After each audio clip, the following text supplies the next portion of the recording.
कर्ज से निजात पाना या कर्ज वसूल होना कितना ज़रूरी है, किस कदर ये परेशानी है, ये बखूबी जिन लोगों से ये वास्ता है वो बखूबी जानते हैं।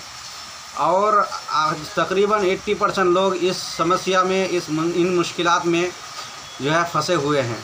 तो दोस्तों, इसीलिए मैं ये वीडियो लेकर के आया हूँ ताकि आप जो है आसानी के साथ कर्ज वसूल कर सके या कर्ज से सबकदोश हो सके। तो आइए, सबसे पहले हम जो है आपको अमल बताते हैं। उससे पहले आप मेरे चैनल में अगर नए हैं तो सब्सक्राइब कर लीजिए और बेल आइकन को भी दबा दीजिए, लाइक कर दीजिए, शेयर कर दीजिए ताकि दूसरे लोग भी इससे फ़ायदा उठा सके और ये कोई भी आने वाली वीडियो सबसे पहले आपको मिल सके। तो आइए, अमल ये बताते हैं कि जुमा के दिन अमल ये है, बहुत आसान है। जुमा के दिन आपको आना है, जुमे के अजान के बाद आपको मस्जिद में सुन्नत पढ़ने के बाद बैठना है और बैठने के बाद जो है आपको 7 बार दुरूद तुनज्जिना पढ़ना है। दुरूद तुनज्जिना क्या है? अल्लाहुम्मा सल्ली अला सय्यिदना मौलाना मुहम्मदिन सलातन तुनज्जिना बिहा मिन जमीइल अहवाल वल आफात व तक़दी लना बिहा जमील हाजात व तुताहिरुना बिहा मिन जमीइ सय्यात व तरफ़उना बिहा इन्नका आला दरजात व तुबल्लिगुना बिहा अक़सल ग़ायात मिन जमीइल खैरात फ़िल हयात व बअदल ममात इन्नका अला कुल्लि शैइन क़दीर।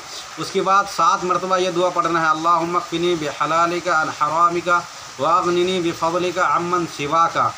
और उसके बाद आपको दिल जमाई के साथ बैठ जाना है। अगर खुतबा होने में देर है, वक्त है, तो आपको दुरूद तुनज्जिना पढ़ते रहना है और खुशू खुजू के साथ बैठे रहना है और दिल ही दिल में अल्लाह ताला से दुआ करते रहना है।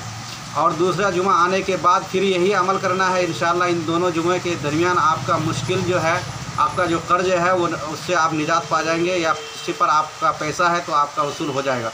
और अगर किसी वजह से आपका काम नहीं हो पाया तो आप अमल को कसूरवार ना ठहराए, बल्कि आप अपने अंदर की कमी को ढूंढें, क्योंकि सिहत लफ्ज़ी अगर ना हो तो उसके वजह से भी अमल नहीं हो पाता है और अमल कारगर नहीं होता है। तो आपने लफ्ज़ों को सुधारें, मखारिज को सही करें, दुरुस्त करें, सिहत लफ्ज़ी को सही करें किसी अच्छे कारी से।